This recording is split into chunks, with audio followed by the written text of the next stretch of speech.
The way that this works for those who are new to viewing from beyond is we'll introduce each of the three writers who have written up a précis of their thoughts.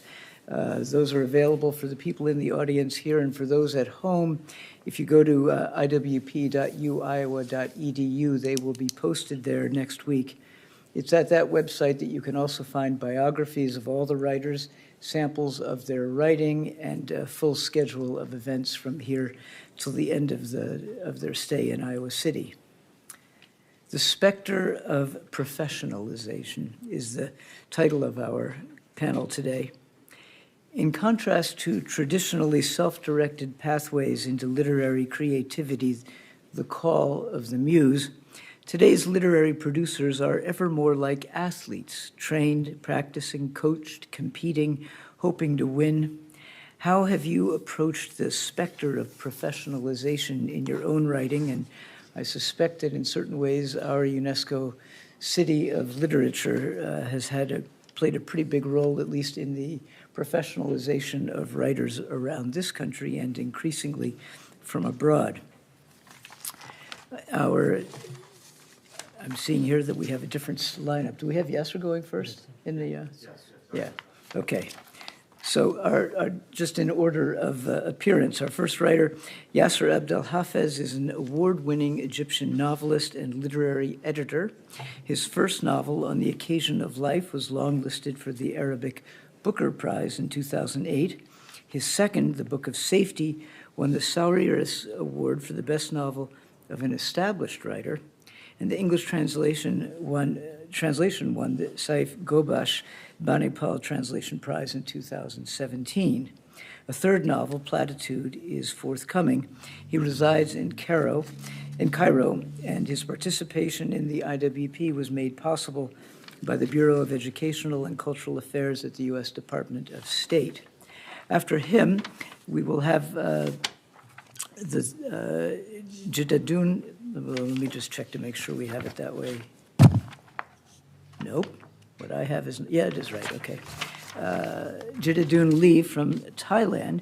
She's published more than 20 novels, largely in the sci-fi and romance genres. In 2017, she became the youngest ever winner of the Southeast Asian Writers Award. Her novel, City of Stars, has been translated into English and Chinese and will be the basis of a TV series. Her participation in the IWP was also made possible by the Bureau of Educational and Cultural Affairs at the U.S. Department of State.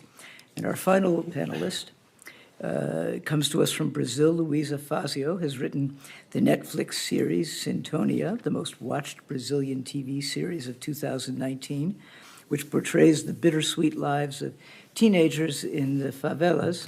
An advocate for female and LGBTQIA plus youth representation, Ms. FAZIO makes sure their voices are heard in both of her recent television series, Seminatai and Criminal, as well as in her feature film screen adaptation of the children's book, The Princess and the Seamstress.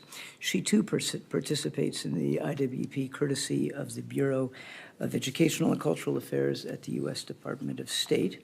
And we'll begin with Yasser, who's going to read from there, I guess. Okay.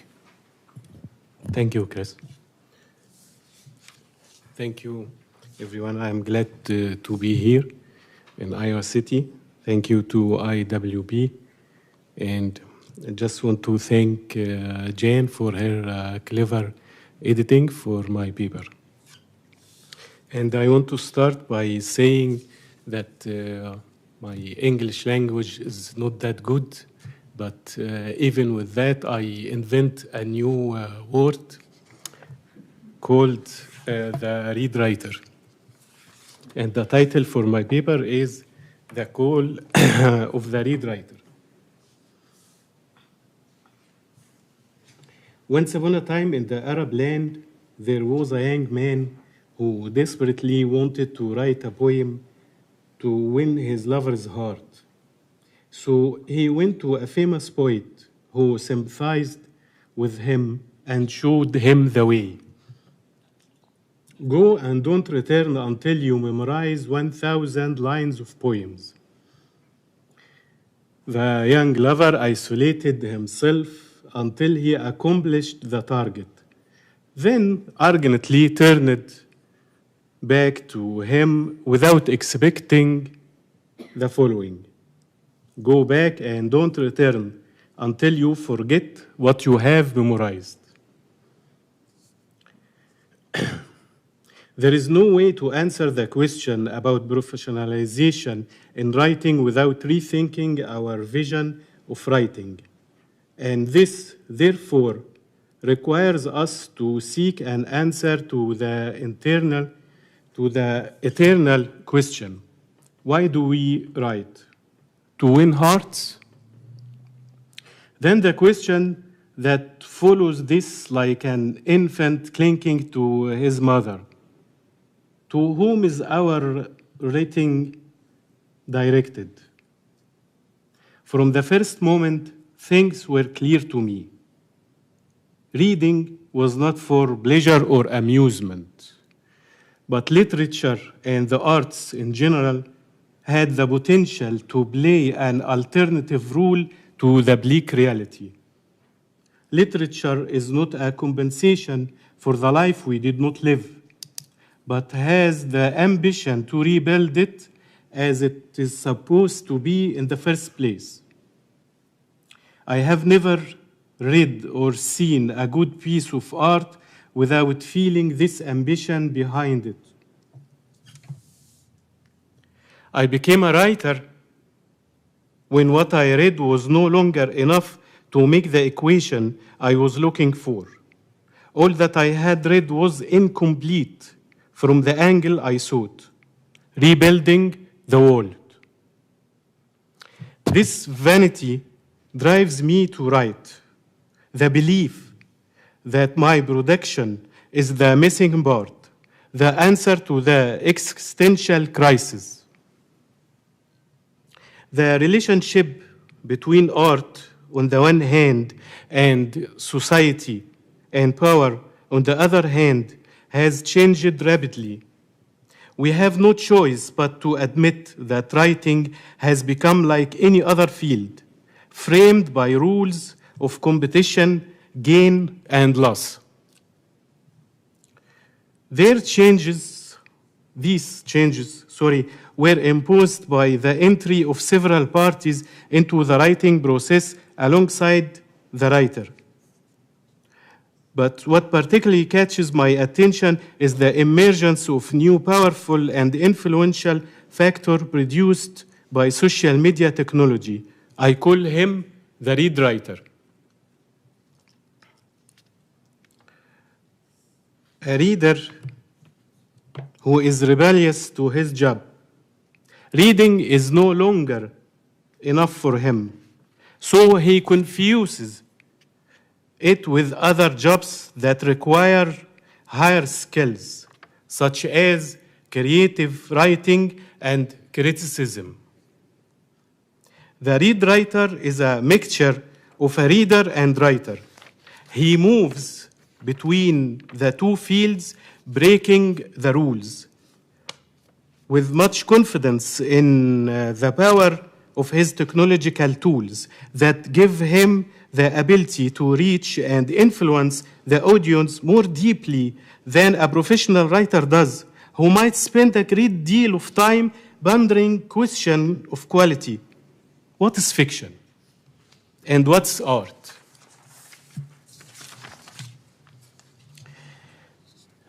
The effects of the read writer, as I see it, as negative rather than positive. I'm talking here about the local situation that I observe, but I'm sure it is similar to the rest of the other writing communities. It seems as if we are witnessing an era of public control over writing that has never occurred in the history of writing. Today, all the institution of literary production, the publishing houses, marketers, arbitrators of literary prices, are now setting their eyes on this new object. the figure of the read writer, because they know well that is he who is actually a dictator. His judgments are final and indisputable. His impression can influence more than the critical opinion written by professionals. They are what today drives the writing process. Professional writing is led by the new stream of readers. For example, in recent years, we have been mired in a wave of literary writing directly inspired by history, sought after and successful works that guarantee victory in advance. Simply put, there are two ways to deal with art. One of them sees its task as to make life bearable. This point of view doesn't mind the form of professional writing driven by the obsession of bored consumers looking for stories. One of its most important characteristics is that it is momentarily effective, but it does not remain long in the exhausted memory of thousands of daily scenes and posts. I adopt the other way of looking at art. I see it as a tool to create new life. Therefore, every part of it has to be brand new and tested to ensure it is not fake. With such a vision, I consider myself that young dreamer whose mission is to forget what he memorized.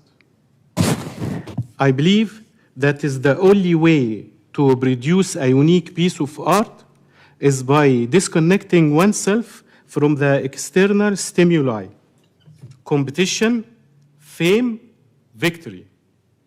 All of these mass consumer items should be kept away from any serious writing or else it will become professional writing. Thank you.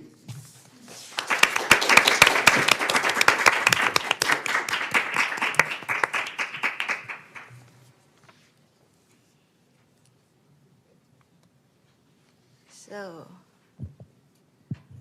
hello everybody. My name is Lee. I come from Thailand, and today I will talk about the benefit of working hard.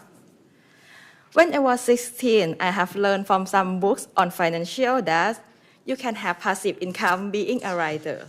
Famous writer can write only one book and keep earning as the book get reprinted. Money come into the pocket without having to do more work. In 2017, I became a full-time writer and I found that this idea was incorrect.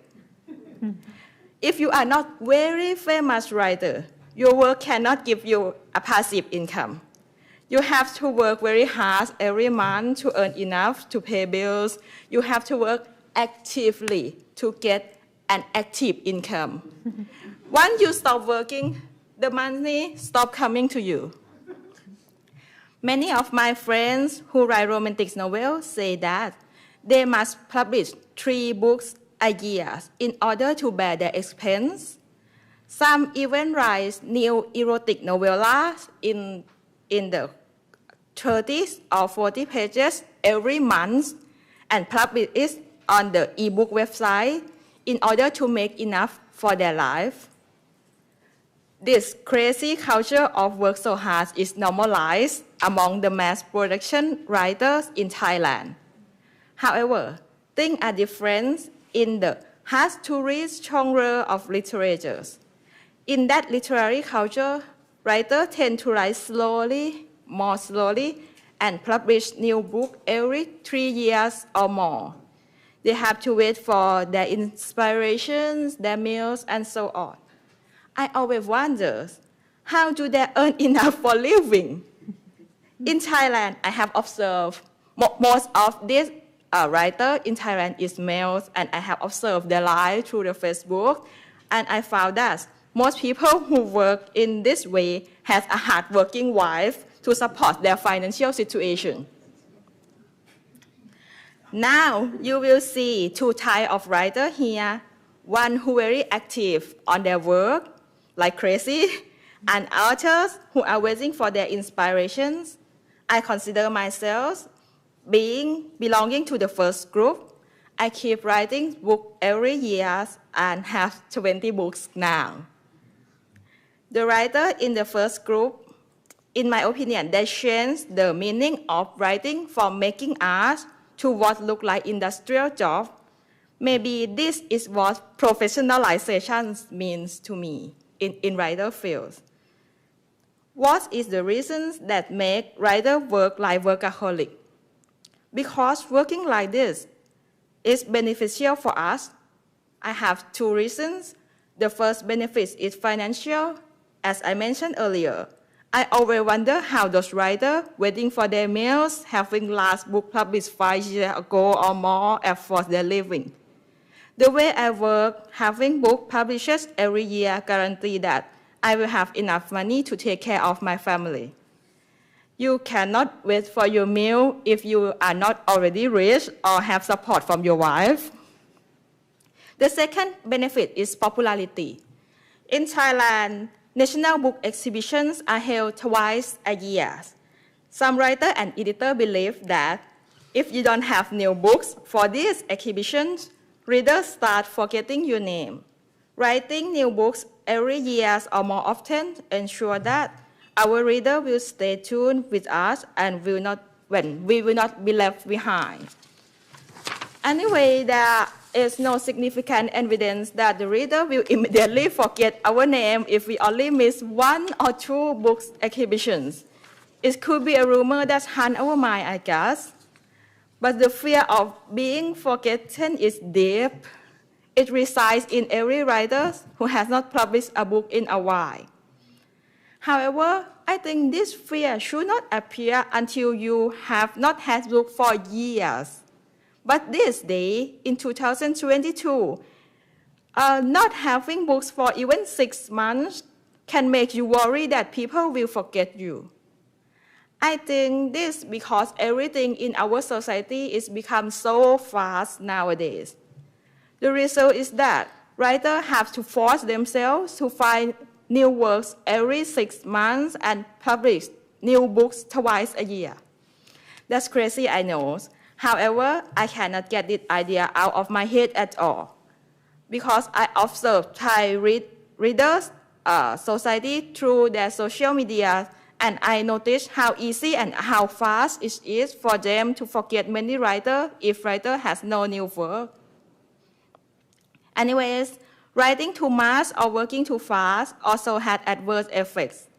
Working too hard can reduce the quality of your work as you don't have enough time for research or revisions of your works, and sometimes your work start get repetitive. Writers may write about the same issue repeatedly in every new book. And if the quality remains unaffected, there can be also adverse effects on writers themselves. Writers may find themselves struggling or even suffering while working non-stop. So, if you choose to be in the group of workaholic writers, it is important to ensure that your work is still of good quality and that you have good work-life balance also. Thank you.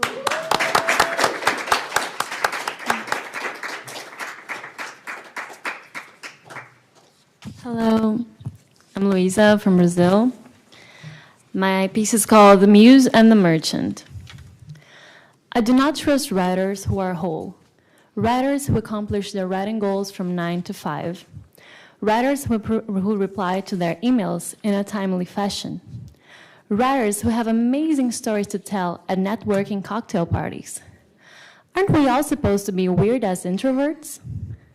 But because of people like you, I now must learn how to make smart-witted jokes during a meeting with headhunters who advertise it as an informal get-together, aka a low-key Hunger Games. In my years as a screenwriter, I found out the hard way that it is not solely our writing that gets us places, but our abilities as social beings, and of course, our competence to read contracts. So after shameful amounts of alcohol, endless paperwork, and marketing strategies to sell yourself as a household name, where does the muse seek refuge? Mulberry is mulberry, and peach is peach.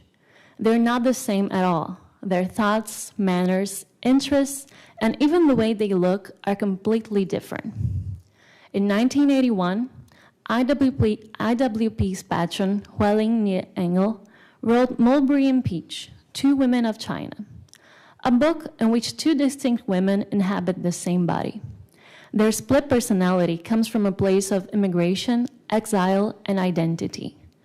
Though I haven't faced those issues myself, I felt immediately drawn to the metaphor. I do not trust writers who are whole. The Luíza FAZIO trademark persona is not the same as the woman who inhabits the quiet and dark woodlands in her mind. The woman who hunts snippets of images, sounds, feelings, and smells with a flickering flashlight. The woman who spends years bringing characters to life. They can do what she never had the courage or means to. Dream big, then turn it into a career. Yeah, the most dangerous thing a writer could do. My dreams turn into stories that turn into emails, that turn into contracts, that turn into deadlines. The expectations were high. Writing for the screen is far too expensive to be bad writing. Writer's block is not an option when actors, directors, electricians, PAs, and drivers count on you to feed their children. And when multi-million-dollar companies are counting you to remain on the tip of the planet Earth's tongue. The merchant can't slip up. He must do his best to address all the script notes and due dates. And he does all this while keeping intact who got him there in the first place, the muse. It's a game of cat and mouse. The merchant needs the muse as much as the muse needs the merchant. But how can two opposites coexist in a harmonious balance? Just like two babies in the same uterus. They could either take birth as healthy twins, or one can mysteriously disappear within the womb. The vanishing twin syndrome is not really about a magic trick, but it's about cannibalism. By the time the hardest project I've ever written was over, the merchant took a well-deserved nap. And the muse, where the hell was she? Long gone. I was forced to face the question I never thought I'd be out of answers for. Why do I write? As I tried to answer it, my phone started buzzing with a call from a producer/lawyer/agent. Maybe an airplane mode hot shower will be my pathway to delight. I stepped into the steaming fountain, longing for a fantasy-driven Ethereum waterfall, and the heater broke. Cold water, frozen body, tears of rage. The screenwriting rule applied to real life. A scene can never end with the same feeling as the start. Why do I write? I have no fucking clue. As the muse sought refuge into the unknown, the merchant was unable to regain consciousness. How could I possibly write in this meaningless state?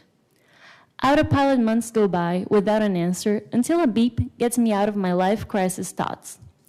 Another bureaucratic demand? I pray for the divine. I am low-key giving up.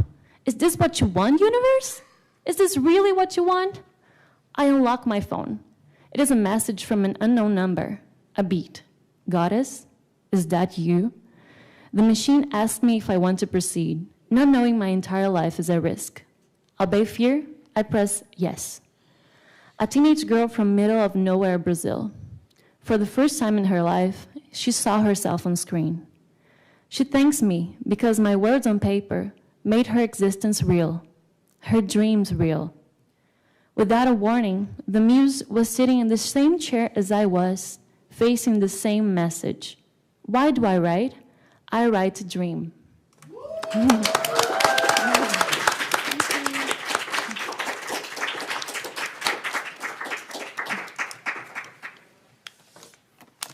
Terrific. Thank you so much. We have a microphone, and so I ask, we open it up for questions now, and please let it go out on the microphone so that listeners at home can hear it.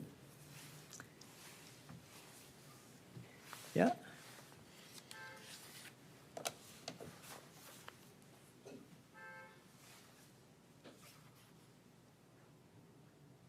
Someone should break the ice. Okay, here is Angel from Bulgaria. It's interesting. It's even maybe funny how we've had a kind of dialectic discussion here, thesis, antithesis, synthesis in the end, and I've been wondering because we seem to have the idea of a very strict division, a kind of abyss between serious writing on the one hand and industrial writing on the other hand, or writers who work hard and writers who wait for inspiration. Is that division really so strict? Is there really an abyss? Because if we look back at the history of literature, we're going to see a lot of the most famous and amazing and serious and artistic writers who did actually write for money. Think of Balzac, for instance, or think of a lot of very serious American writers who earned their bread through writing. So that's what I've been wondering. Is there really such an abyss between professional and well, let's call it serious writing? Who wants to take that on? If I say something about money, I didn't get any money from the publishing my books. So it's only you get in. I'm talking about the Arab world. You just it's maybe you can and sometimes you have to pay to publish your book. So money is not in the equation here for me at least. You only get the money from the prices, but that's not you cannot guarantee that one. So it's all the time for me. It's to write is a risky, and it's something you do for yourself, not for anything else. Whoa. I think So I hear some. it's normal that publisher will not give you a money? It's normal in your country? No, you cannot. You take money, but they say okay, you get your you give us your book. So take for example, 10% from the whole contract. Yes. Okay, 10% is nothing, and then you have to wait to until the whole edition will after finished. Okay, and you cannot know if it finished or not. It's very complicated. It's not organized economy or something like this. I have worked with many publishers in Thailand, and some are the company, and some are just like couple of people who love to make book. And if the publisher is not organized, I will gone so wild. I will gone crazy because I hate work. You listen to my essay. I hate working with anyone who are not organized. So the only book it can get the money to the writers is we calling it's the bestseller books, and the bestseller books we consider it's not a good literature. Yeah. Okay. I think in my industry, so I'm a screenwriter. In my industry, you don't really have a choice. So you need to make a name for yourself in order to sell your original ideas. So you have to write in writers' rooms and write along with other writers or in projects with directors. So your visions and your writing is really, they really consider it good because of your name, then because of the story. So you can actually succeed in the business. So yeah, I think in my industry, there's really no difference. But in regards to literature, for me, I believe it's a life choice, because there are writers who prefer to publish like a book every 5 years and have a side job to pay their bills. And so they're allowed to write what they really want or take their time. Whereas there are writers who want to make income, like you wrote, only for books. And then I believe because of the society we live in, I totally agree with Lee. We need to keep writing and writing and writing so people won't forget our names. And I know a lot of writers like you in Brazil, and they're also like, oh, I have this new book next month and the next month. And she's always struggling, like, hey, guys, can you please help me with my marketing? Because they have to do self-marketing because the publishing companies won't help. So they rely on their Twitter followers to help them sell their books. So, yeah, I think it's a life choice, but it depends what's your goal, I think. Yeah. Hello, everyone. I'm TJ Benson from Nigeria. This conversation is giving me so much. I've just been excited and giggling. I'm making the most noise, but yeah, and I'm a fan of all of you. I was curious, what would an ideal literary industry look like for each of you?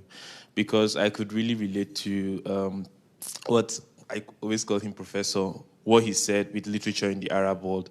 And because from where I come from also, we have similar, I can relate to everybody, really. And that hunger, that push to keep on putting out work there.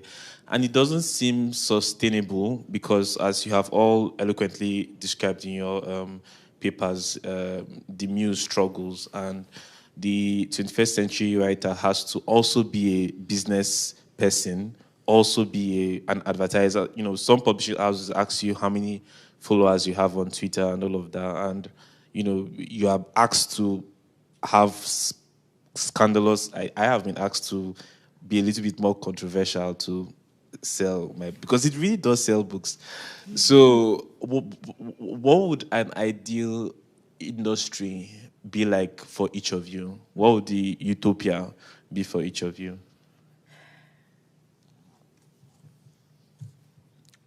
I think Lee's the best one to answer that. Why? It was a different thesis now. You know that, do you know the meanings of utopia, right?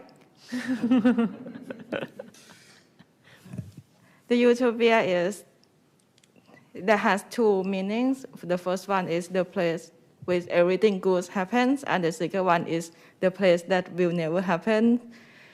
So I have never thought about my utopian literary society before.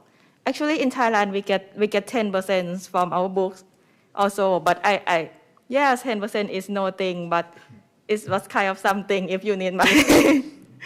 So, I cannot imagine the utopian society because I understand too many people. Like in Thailand, there are people that try to be self-publishing because they think the publisher is the bad guy that take too much money from them and give writer only 10%. But I have a friend who has a publisher, and I understand what is the expense they need to use in running the publisher.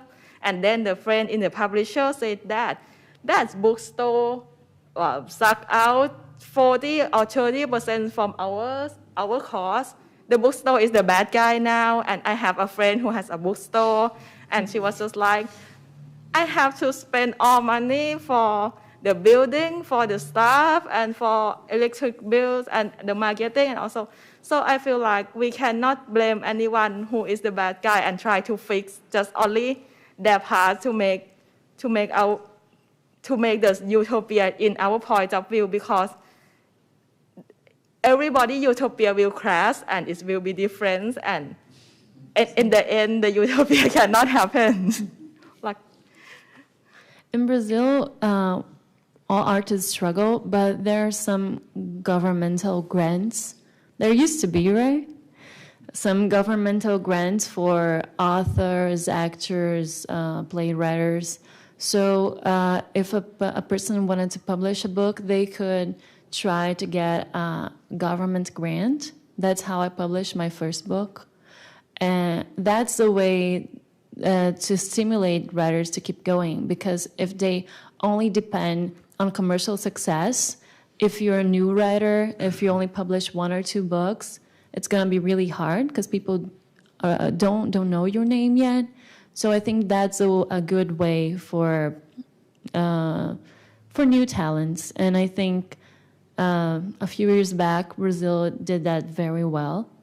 And I also think that the publishing companies could advertise more their books. Sometimes they just get published and forgotten. And the same with TV shows. Sometimes we work really hard to make a TV show, and it's a lot of money. It's like at least $5 million to produce a TV show. And then sometimes the company won't advertise it and nobody's going to watch it. But was it a flop because the story was bad or because nobody knew it existed? So I think sometimes a little bit, I think marketing is our friend. Yes, in Egypt, especially, and in Arab land, يعني, Arab countries, the situation in publishing is like a chaos. So if you can find a book that publishing today, you can download it from the internet the second day. So the writers and the publishers are suffering, and both of them calling the government to just organize the market, the system, but no one want to do that. And some who put the books on the internet saying it's the freedom, it's freedom to for everyone, يعني, to read. So I don't know really what's. Some of our friends, because of that situation, just print their books and give it to the friends. And maybe I will do that someday. You know, Yasser, when Charles Dickens came to this country in the 1860s, 70s, he came on a speaking tour, but what he really came to do was he was upset that American publishers were publishing his novels and not giving him anything for them. So he was one of the early exponents of talking about intellectual property rights. And when you talk about the books being downloaded for free, those are the enemies of the writers, right? And in certain ways, these kinds of forces continue in present day. Yeah, I see. Oh, Natasha. Okay, since I have the mic, I'm going to seize it, and then I'll pass it on.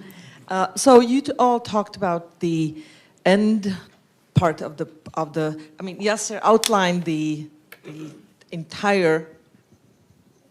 Right? Yeah. Yasser outlined the entire process from construction, as it were, to destruction, and with the special attention, you all paid special attention to what happens after the book, or once the book sort of leaves your hands and goes into the public sphere.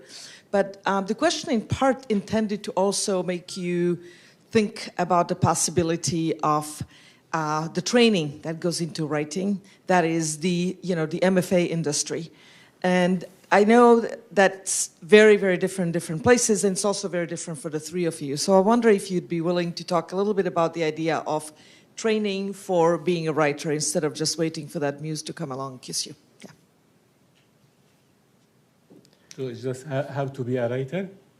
The professional program for Master of Fine Arts for creative writing.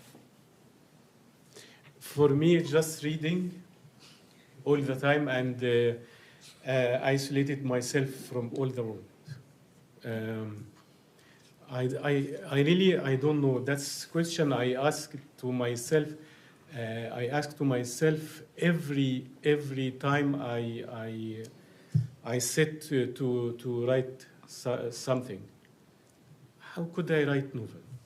How do I get books from to learn how they, not to learn, but just to read how can one write a novel. So every time I start a new project, I start from the scratch. Thank you. I think the MFAs are amazing because I feel that we as artists, there is this myth that we're born talented. I mean, we can have a little bit of talent at kindergarten, but then how are we gonna actually do it? Like, it's like a sport. So it demands practice, it demands theory, it demands talking to other people. So for me, I'm terrible at learning things by myself. I need teachers, I need guidance, I need someone who I can talk to. So the screenwriting industry in Brazil was like that. We had nothing to learn about it. Everyone was just born a natural screenwriter or director, or just basically rich who couldn't do anything. And so that's why I came to the States to study screenwriting, because that wasn't available to me. And that changed in 7 years, but I think it's a great way of letting writers have the tools to express themselves. Of course, sometimes I think teaching methods are an interesting topic to discuss, because there are people who think the rules should be applied to how one can write a novel, how one can write a poem, especially screenwriting. We have a lot of books on rules. So how can I learn those rules and break them, but still make it, write it in a way that people will understand what I'm talking about? So I believe in the power of education for the arts, and I think they're really necessary. But I also understand there are people who rather study by themselves and learn by themselves from their mistakes. So I think both options, like the two kinds of writers, also apply to this concept, I think. In my country, there are nothing like MFA. Most of writing course is maybe an online course or a course for a little group of people who want to be a writer. Or sometimes it was a camp, like the writing camp for young writers. And I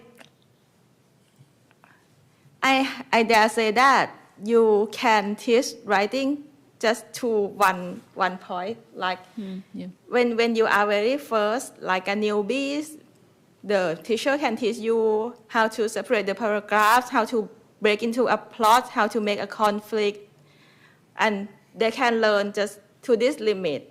Everybody can learn to this limit. Teacher can editing your work, can giving an advice, but you cannot teach them to be talent. You can just teach them to be write something that understandable. But then there are no people that can like shining star from the writing class. It's come from God, I don't know. You can just only teach that to one point, but after that, after the point of being professional, after the point of having first book published, there are no way to teach. But going to the course can give you some good effects, like you can have a group of friends of writers that can cheer you up when you are writer block, or when you are too lazy, they can like going back to your work, and you can have a connection with the publisher, or sometimes connection with a writer is also important for marketing. You can just like, hey Luíza, I have new book, and post the post is on Instagram. People start seeing it, and having a friend in writer society can be good for marketing, can be good for your mental health, and it can make you be in inspiration situation. It can help just like that, but it cannot push you into the talent writer or the bestseller like writer. Yeah. True. I think we had a question up here.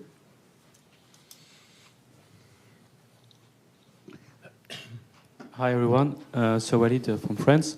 So thanks first, it's really a very insightful, interesting conversation. And I'm going to be a bit provocative. And we are actually taking for granted that the idea that actually writers should get a living from publishing books or writing maybe on like screenwriting and so on.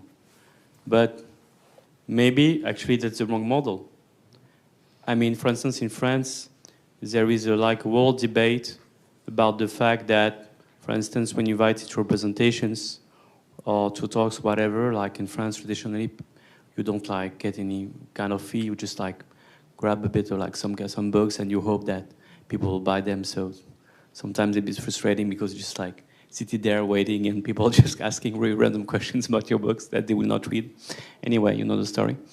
So it's like, let's say that actually, let's accept that we're not getting any money out of books. Okay, that because in the end it's like 10% and 50% to the agent, then taxes, then whatever. Okay, so in the end, so what's like the alternative model would you imagine, and what are the activities that actually you witnessed that actually helped you get a living out of it? I mean, so do you see like alternative models that could be like less frustrating and not be just being like a hamster in the wheel, like just like running after one another, like writing something else until you just like get to like try to imagine anything? Yes, become screenwriters, guys.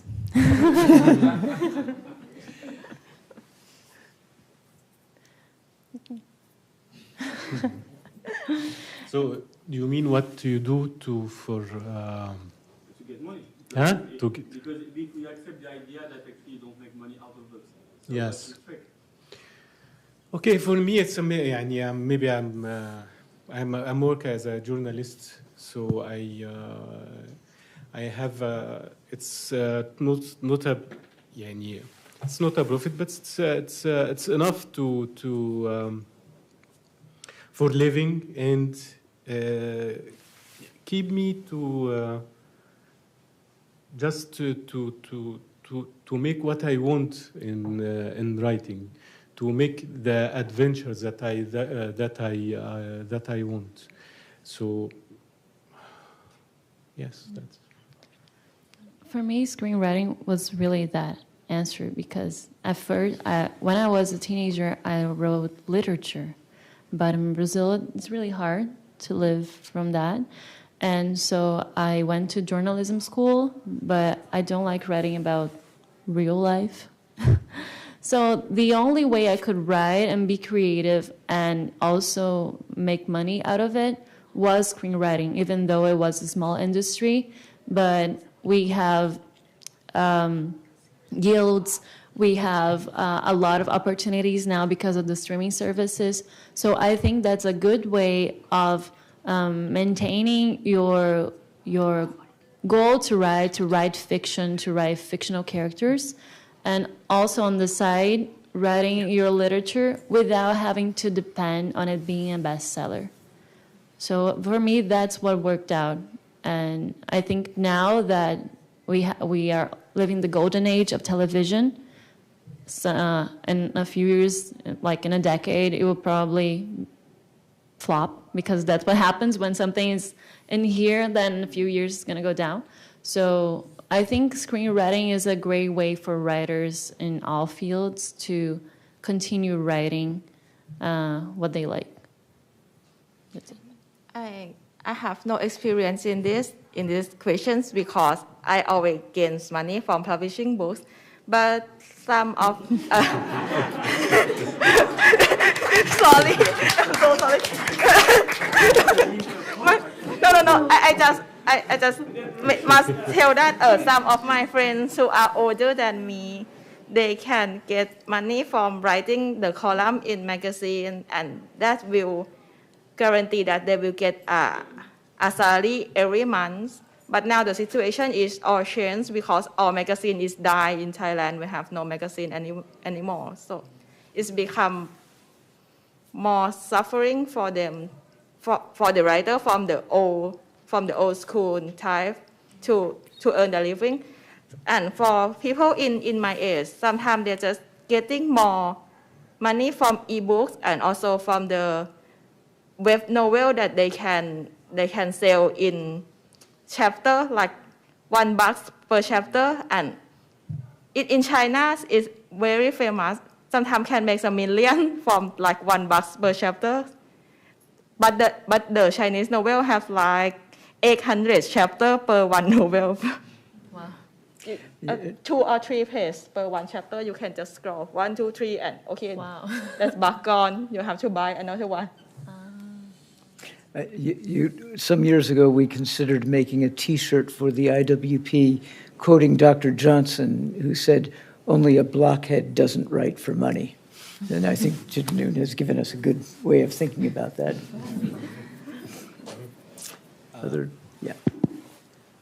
I just want to ask Yasser, because the thing is, although there's, like, of course we are poets, we don't rely on money, and by the time we keep speaking all the time, we keep talking all the time, but I do believe there's a lot of, would you agree at least in your country, do you have, I mean, you might not get the money, but there are things money can't buy, and you can get that actually, like, because let's say I being a poet or something like that, like, let's say a mere instance was, because somebody liked my poem, I mean, so my wife was in some kind of trouble, and we got the best lawyer in the city. "Oh, I love you as a poet. I'll just do this for you free." I could never afford him.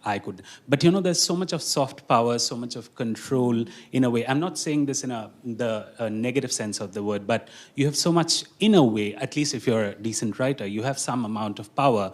Let's say clubs, you would never, I mean, networks and things you can access. I think that little bit, for me, compensates for not having the money as a poet. I don't, yeah. Yes, yeah, of course, the money is good, but how can you get it from from writing? No, I mean, power you bring as a, like, yeah. The power of writing, power, from writing? Kind of influence, if you want to say. Not the social media influence, follower influence, but, oh, Yasser is coming, let's just, you know, something like many things you, I'm not able to explain it to you, maybe in English, maybe not. So Yeah, maybe I'll get you, but that's against my idea about the writers and about writing. No, it's not an idea. You get access to it even if you. It's not to influence the community. For example, we tried this 10 years ago in the Arab Spring, in the revolution, and okay, people can listen to you as much as you said, but they already has the idea that they are confused, and just they will turn to TV or something, or the media that will be powerful than you. So it's the only way to influence the community is by writing and by isolated yourself. That's what I am believing. By isolated yourself from community.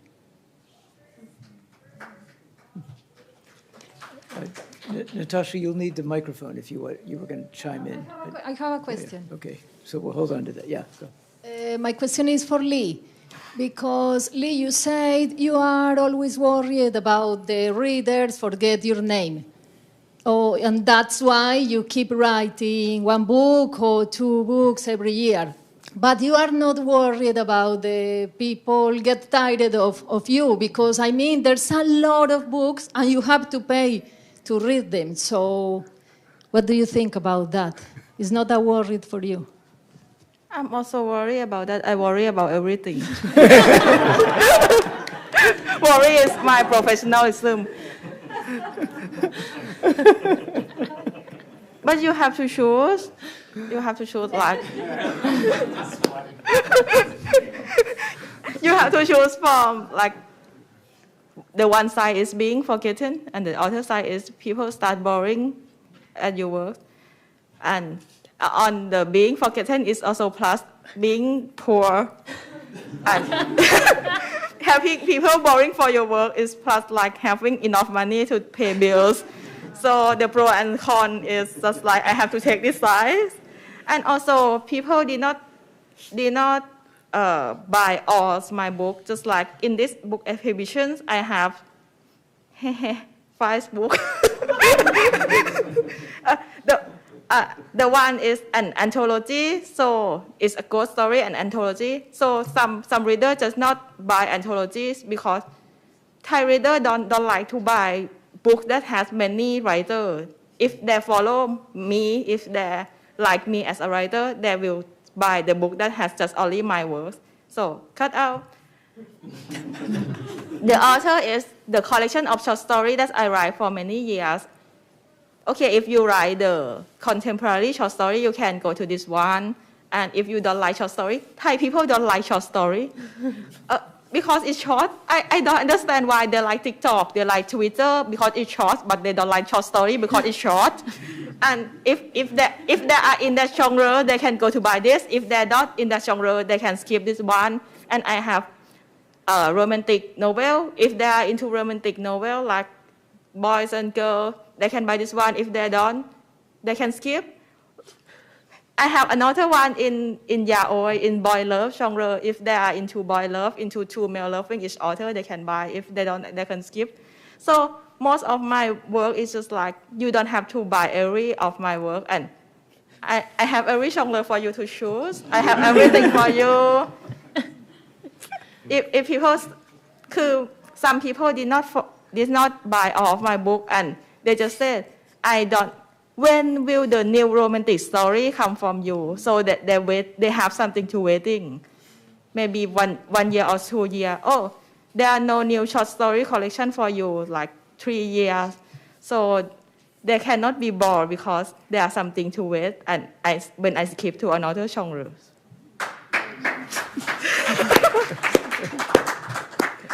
I think that might be a good place to close this really wonderful panel. But before we go, I just want to remind the audience here and at home of some upcoming events. Later today at 5 o'clock in the Shambha House, we'll have our weekly reading, this week featuring Angel Igo from Bulgaria, Khadija Bajabar from Kenya, and Felix Nessi from Indonesia. Film enthusiasts can come and see Luíza's work on Sunday night at 6 o'clock in the Adler Journalism Building, Room 105. She'll be showing an episode from the Netflix series Syntonia, and she will introduce it and discuss it afterwards. Next Thursday, we have a special event in the Shambha House. That's April 7th. Special guest is Baudelaire Pierre, a Haitian writer who was here in 2007. She will give a reading at 3 o'clock with a reception to follow. That means food and drink. And then, of course, come back next Friday for another dazzling panel. I also wanted to thank Janvi, who does a fantastic job of getting all the essays together. But she noted to me that one paragraph was missing from Yasser's essay. So the corrected version will be on the website a little bit later today.